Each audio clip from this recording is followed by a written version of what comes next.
Bonjour et bienvenue dans ce 11e épisode de la parenthèse étoilée présentée par Alain Jupin. Après les éphémérides astronomiques et les toutes récentes revues de presse, j'aborderai de manière plus ou moins régulière différents sujets, bien sûr liés à l'astronomie.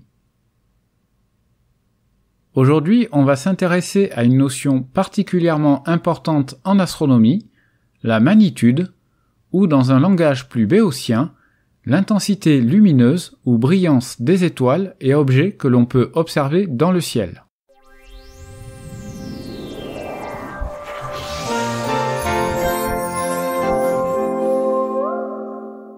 La classification des étoiles en fonction de leur luminosité remonte à plus de 2 millénaires. C'est l'astronome grec Hipparque qui créa le premier système de classification des étoiles en fonction de leur grandeur. En effet, à l'œil nu, les étoiles les plus brillantes apparaissent plus grandes que les étoiles plus pâles. Hipparque a classé les étoiles en 6 grandeurs, allant de 1 à 6. Ainsi, les premières étoiles visibles, alors qu'il ne fait pas encore nuit, sont classées de première grandeur, comme Vega ou Sirius. Les dernières à apparaître sont de 5e grandeur. Enfin, les étoiles visibles en vision décalée sont les étoiles de 6e grandeur. Cependant, la popularisation de cette notion ne s'est produite que 3 siècles plus tard, avec Ptolémée et son encyclopédie l'Almageste. Au XVIIe siècle, l'arrivée des premiers télescopes a posé un problème. En effet, de nouvelles étoiles étaient visibles, et les étoiles semblaient rester ponctuelles malgré le grossissement de l'instrument. Cette découverte a donné naissance à la notion d'étoile télescopique, une appellation aujourd'hui disparue. En somme, bien que la notion de grandeur ait perduré jusqu'au XIXe siècle, les nouvelles connaissances et technologies ont permis de comprendre qu'il n'y avait aucun lien entre la luminosité et la grandeur entre guillemets des étoiles.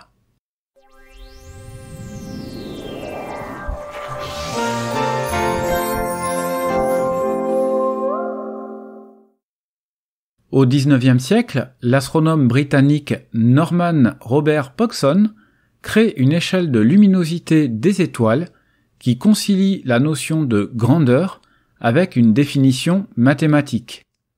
Selon cette échelle logarithmique inverse, 2 étoiles séparées d'une magnitude ont un écart de luminosité d'un facteur 2,5. La formule mathématique est disponible dans l'article associé à ce podcast. Pour définir l'origine de l'échelle, Pogson propose que l'étoile polaire soit la référence en la fixant à une magnitude de 2. Cependant, il a été découvert plus tard que Polaris est une étoile variable, il fallait donc une nouvelle référence. Certains astronomes ont alors suggéré Sirius, l'étoile la plus brillante du ciel, tandis que d'autres ont proposé Vega. C'est cette dernière qui a finalement été choisie, car elle est visible une grande partie de l'année dans l'hémisphère nord, a été la première étoile à être photographiée et dont la distance a été mesurée avec une bonne précision. La magnitude apparente peut être négative pour des étoiles ou des corps célestes très brillants et à l'inverse, bien supérieure à 6 pour les objets les moins lumineux. Pour donner quelques ordres de grandeur, le Soleil a une magnitude de -27. C'est l'objet le plus brillant que l'on connaisse. Ensuite, il y a la Lune, avec sa magnitude de -13. La planète la plus brillante, Vénus, aussi appelée étoile du Berger, a une magnitude de -4,5. L'étoile la plus brillante du ciel, Sirius, est de magnitude -1,5, alors que l'étoile polaire est de magnitude 2. Les étoiles à peine visibles, en théorie je reviendrai là-dessus plus tard, sont de magnitude 6.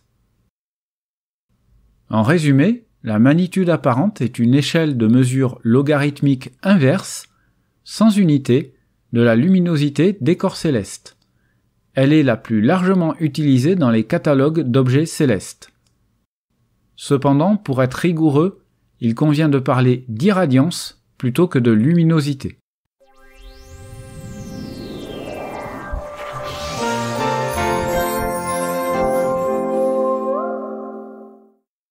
Jusqu'à présent, seule la magnitude apparente a été discutée, c'est-à-dire la mesure de la luminosité d'une étoile telle qu'elle est vue depuis la Terre.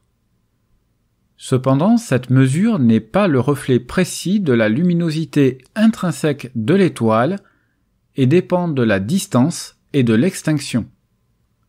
La magnitude absolue, en revanche, est une mesure de la luminosité réelle d'une étoile, indépendamment de sa distance et de l'extinction. Elle permet donc de comparer les étoiles entre elles. Pour les objets situés en dehors de notre système solaire, la magnitude absolue est définie comme la magnitude apparente qu'aurait une étoile si elle était située à une distance de 10 parsecs de la Terre, soit environ 32 années-lumière. Pour les objets du système solaire, il s'agit de la magnitude apparente qu'ils auraient à une unité astronomique de la Terre et du Soleil, en supposant leur face visible totalement illuminée. Pour les météores ou étoiles filantes, il s'agit de leur magnitude apparente s'ils étaient observés à 100 km d'altitude et au zénith. En magnitude absolue, l'ordre de luminosité est totalement différent. Le Soleil a une magnitude absolue d'environ 5. Sirius, l'étoile la plus brillante du ciel, change de signe et devient une étoile de magnitude 1,5, tandis que Vega ne bouge pas beaucoup avec sa magnitude absolue de 0,6. Deneb, l'une des étoiles les plus éloignées visibles à l'œil nu, a une magnitude absolue de -8, ce qui en ferait l'objet le plus brillant du ciel.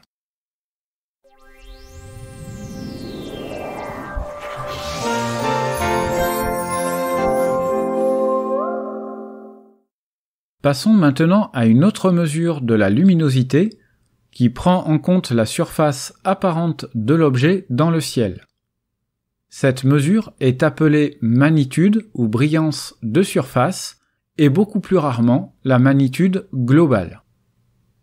Les deux magnitudes précédentes, absolue et apparente, fonctionnent très bien pour des objets ponctuels, mais beaucoup moins pour les objets étendus ou diffus. En effet, la magnitude apparente correspond à la luminosité totale de l'objet ramenée en un point. La conséquence de cela, c'est qu'à magnitude apparente égale, plus un objet est grand, et plus on a l'impression qu'il est faiblement lumineux. Un peu comme un point de peinture étalé sur une feuille de papier. Prenons un exemple assez parlant pour illustrer ce problème de perception des objets étendus. Pointez un télescope sur une première galaxie M51. De magnitude 8,4, elle est assez facilement observable dans des télescopes d'amateurs. Puis pointez non loin de là sur la galaxie M101, de magnitude apparente 7,9, soit un peu plus brillante en théorie.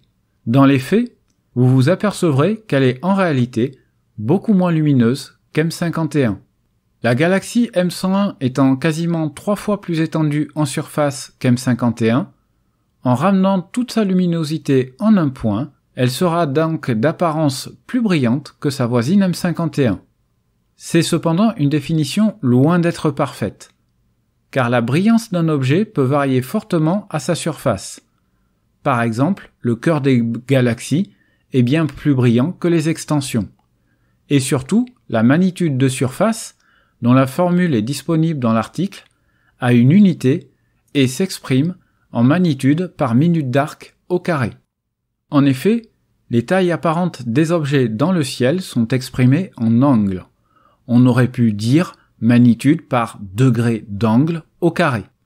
Par ailleurs, les valeurs obtenues sont très éloignées des autres magnitudes dont nous avons parlé jusqu'à maintenant.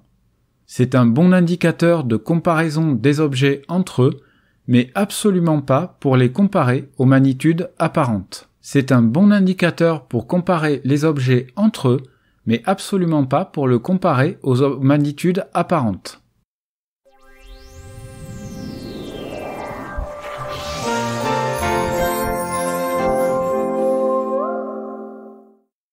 Nous voilà finalement arrivés à la partie la plus intéressante. Et oui, comme dans les meilleures séries ou polars, le plus intéressant est à la fin. Toutes ces définitions, c'est certes une bonne chose, même si on finit par s'embrouiller au final. mais cela ne nous dit pas ce que l'œil est capable de voir en pratique.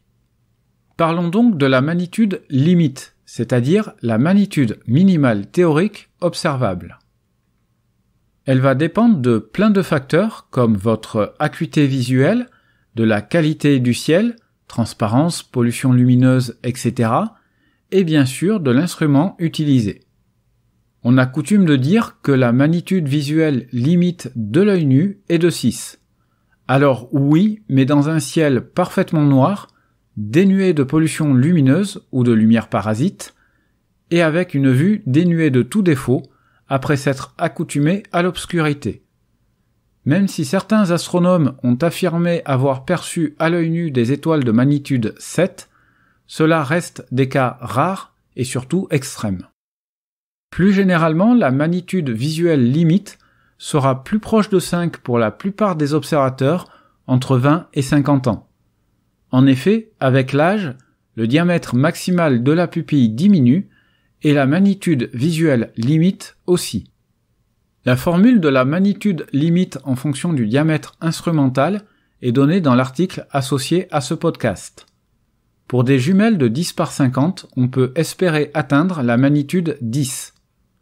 Pour les télescopes d'amateurs, vous pouvez compter entre une magnitude 13 pour un 200 mm à 15 pour un instrument de 500 mm de diamètre. Mais là encore, ce sont des valeurs théoriques dans un ciel parfaitement noir et avec une vue de lynx.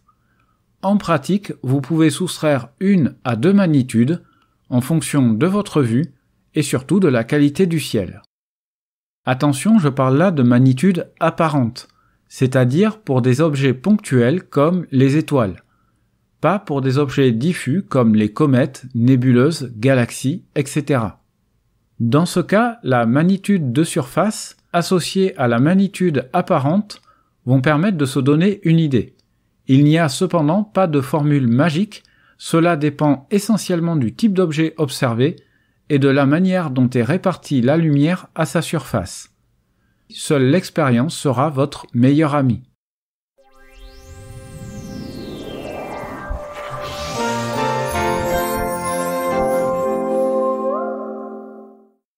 Enfin, quelques points importants dans tout ce que je viens de dire, c'est que les magnitudes dont on a parlé, qu'elles soient apparentes, absolues ou de surface, vont différer en fonction de la bande spectrale.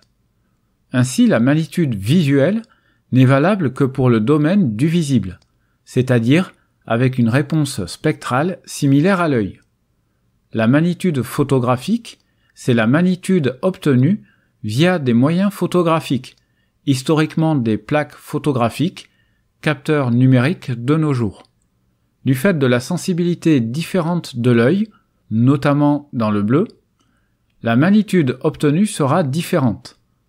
Enfin, la magnitude bolométrique désigne la magnitude totale de l'objet en intégrant la totalité du spectre électromagnétique, des rayons gamma à l'infrarouge. Certains logiciels pour la magnitude apparente vont en réalité donner le chiffre de la magnitude apparente photographique et non la magnitude apparente visuelle. De plus, les nouveaux catalogues se basent aussi souvent sur des observations faites par satellite, donc en dehors de notre atmosphère. L'absorption atmosphérique n'est alors pas systématiquement prise en compte.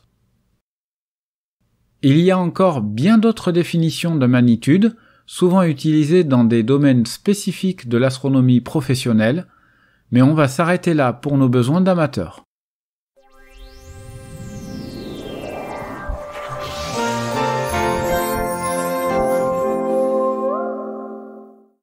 Pour conclure cet épisode, comme toujours, n'hésitez pas à me faire vos remarques et commentaires, indispensables pour améliorer ce podcast.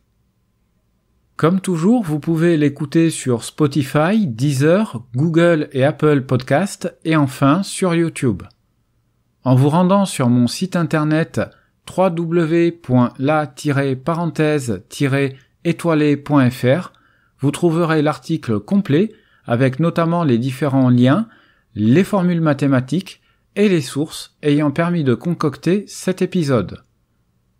Quelle que soit la plateforme, Pour ne pas rater le prochain épisode, n'oubliez pas de vous abonner. Je vous donne rendez-vous très bientôt, en fin de mois, pour la revue de presse, suivie du traditionnel épisode sur les éphémérides astronomiques pour le mois d'avril.